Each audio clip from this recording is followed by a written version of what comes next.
Welcome and thank you for choosing the CleverFox Income and Expenses Tracker and Planner. In this video, I'll walk you through everything you need to get started. Let's start with what you received. In your download folder, you'll find two files. The first is a PDF. Let's open it. Inside, you'll find two links. The first link lets you make a copy of the Google Sheets version directly to your Google Drive. The second link brings you back to this tutorial video anytime you need it. Let's click the Google Sheets link. Your browser will open and you'll see a prompt to make a copy. Click Make a Copy. To use the Google Sheets version, there are a couple of one-time steps to complete before the tracker can run automatically. The first time you open your copy, you'll see a welcome message letting you know to go to the CleverFox Tracker menu and select Install Triggers. Go ahead and click that now. Google will then ask you to authorize the script. Click OK. Next, you'll see a screen that says, Google hasn't verified this app.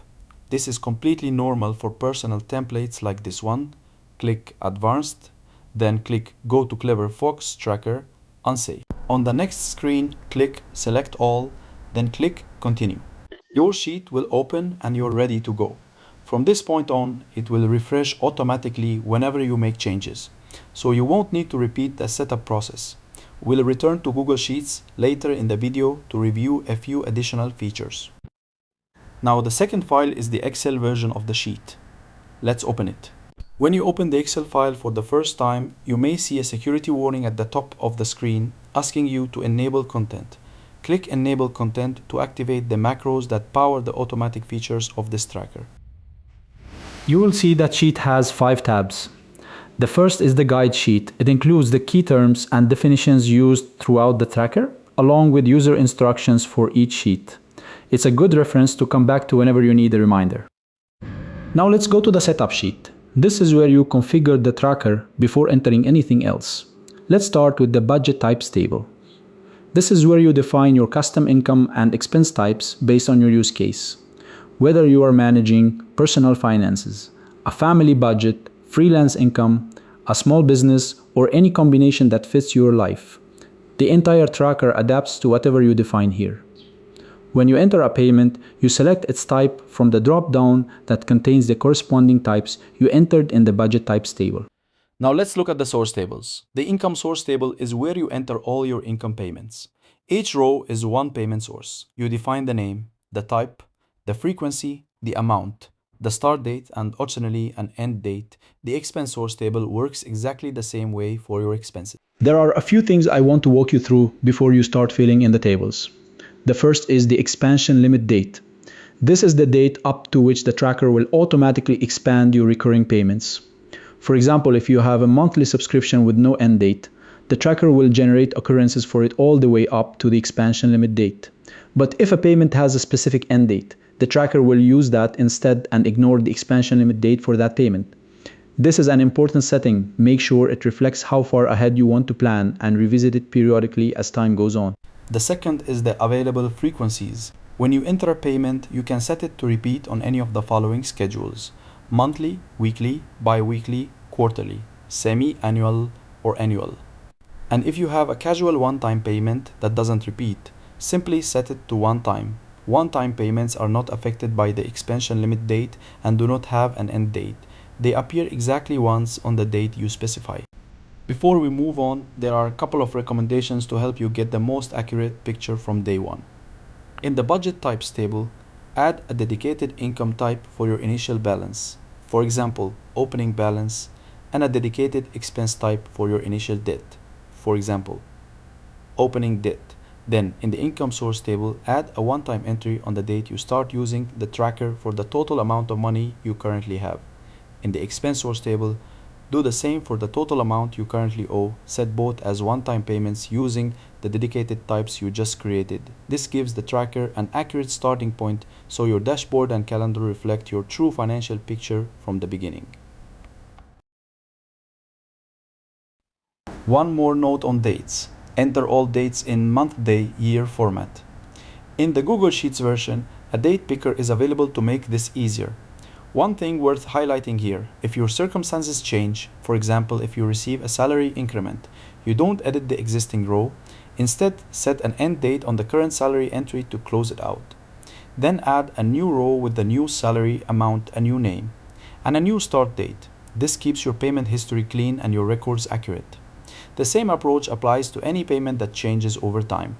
With everything configured, the tracker is ready to work. Now let's go to the payment schedule sheet. Everything you see here has been automatically generated from what you entered in the setup sheet.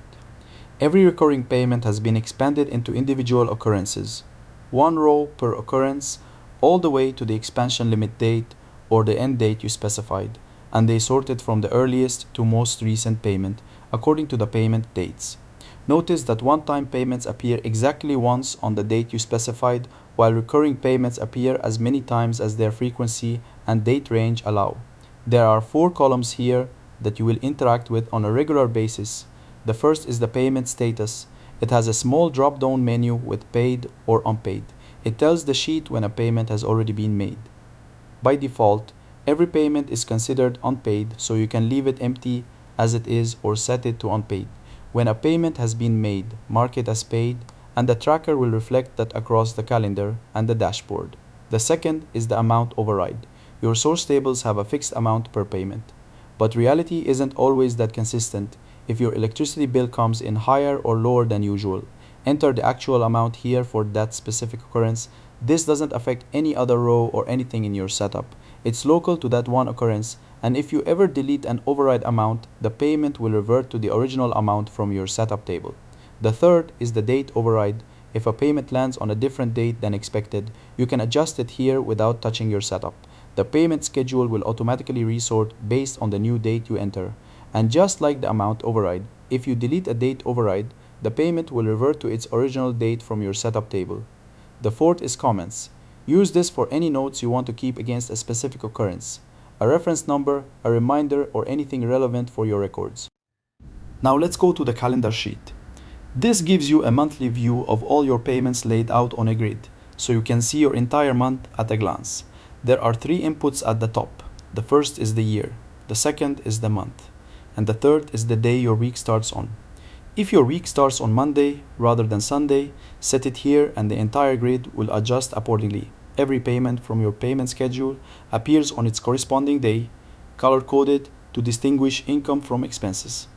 Each payment is marked with a check mark if it has been paid or an X if it is still unpaid, so you can immediately see what has been settled and what is still outstanding for the month.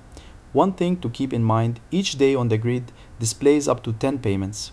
If a day has more than 10, the remaining count will appear in the last cell under that day. To view all payments for that day, go to the payment schedule sheet and use the manual filter on the date column to filter down to that specific date. Use the year and month inputs to navigate to any point in time, look back at the previous month, or look ahead to plan for an upcoming one. Now let's go through the analytics charts, which automatically gives you an overview of the selected month's finances. The first is daily income versus expense. Your income and expenses plotted day by day across the month. The second is month's income versus expenses. Your total income against total expenses for the month in a single view. The third is month's income by type, a breakdown of your total income across your custom income types. The fourth is month's expenses by type, the same breakdown for your expenses. The fifth is month's income payment status, how much of your expected income has been paid versus outstanding. And sixth is month's expenses payment status, how much of your expenses have been paid versus still due. All 6 charts update automatically whenever you change the month. Now let's go to the dashboard. The dashboard is the command center of this tracker. It is a powerful tool not just for tracking where your money has gone, but for planning ahead, whether you are looking at the next few months or mapping out your finances for the long term. Unlike a simple monthly summary, it gives you a cumulative view of your entire financial picture from the day you started using the tracker until today or any other date in the past or the future. All your income, all your expenses, and your running net balance all in one place. And because every chart and every KPI card is controlled by just 2 date inputs, you can zoom in on any period you want. A single month, a quarter, a full year, or any custom window, and the entire dashboard updates instantly to reflect exactly that period. At the top, you have 2 date inputs. a start date, and an end date. Next to each input, you'll find a button. The button next to the start date sets it to the earliest payment date in your sheet, and the button next to the end date sets it to today. Use these to reset your view instantly without typing dates manually. The KPI cards show your total income, total expenses, and net balance for the selected period. These reflect total amounts paid and unpaid combined, giving you the full picture of what is expected across that period, not just what has been settled. Now let's go through the 7 charts. The first is income versus expenses. It shows a direct comparison of your total income against total expenses for the selected period. The second is income payment status. It shows how much of your total income has been paid versus still outstanding. The third is expenses payment status. The same view for expenses. The fourth is cumulative income versus expenses. This tracks your running income and expenses over time, and at every single data point, the net balance is annotated directly on the chart. No mental math, no separate calculation. The fifth is monthly financial overview. It shows your income, expenses, and net balance broken down month by month across the selected period. The sixth is income by type. It shows your total income distributed across your custom income types. And the seventh is expenses by type.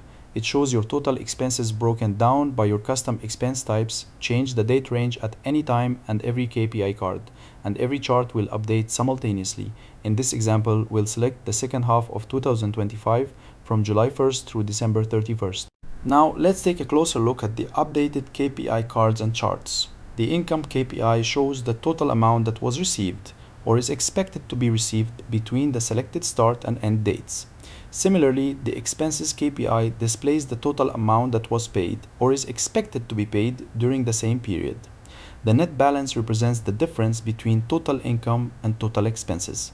A positive value indicates savings, while a negative value indicates debt. The saving rate is calculated by dividing the net balance by the total income over the selected period. Next, let's examine the cumulative income versus expenses chart. The blue line represents cumulative income, while the red line represents cumulative expenses. Each point on these lines is calculated as a running total starting from the earliest date defined in the setup sheet, not from the selected start date. In other words, each point shows the accumulated income or expenses from the beginning of the dataset up to the end of the corresponding month on the horizontal axis. The vertical indicators and their labels represent the difference between cumulative income and cumulative expenses at each month. Positive values are shown in blue to indicate savings, while negative values are shown in red to indicate debt. Now let's move to the monthly financial overview chart. This chart displays the total income and total expenses for each individual month within the selected date range. The black line and its data points represent the monthly net balance, calculated as monthly income minus monthly expenses. Finally, the income by type and expenses by type charts provide a breakdown of the total income and expenses across the selected period, grouped by budget category. These charts make it easy to see which categories contribute the most to your income and where your money is being spent. Now let's click the earliest date and today buttons to restore the default date range. The dashboard can be used for future financial planning.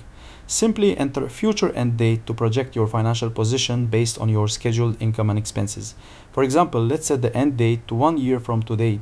Notice how all the KPI cards and charts automatically update to reflect the new date range, giving you an instant view of your projected financial status. Now let's go back to the Google Sheets version. The user experience is identical to the Excel version. There are two small differences to keep in mind when using the Google Sheets version. First, the refresh time. When you update your inputs in the setup sheet, the workbook refreshes automatically after each change.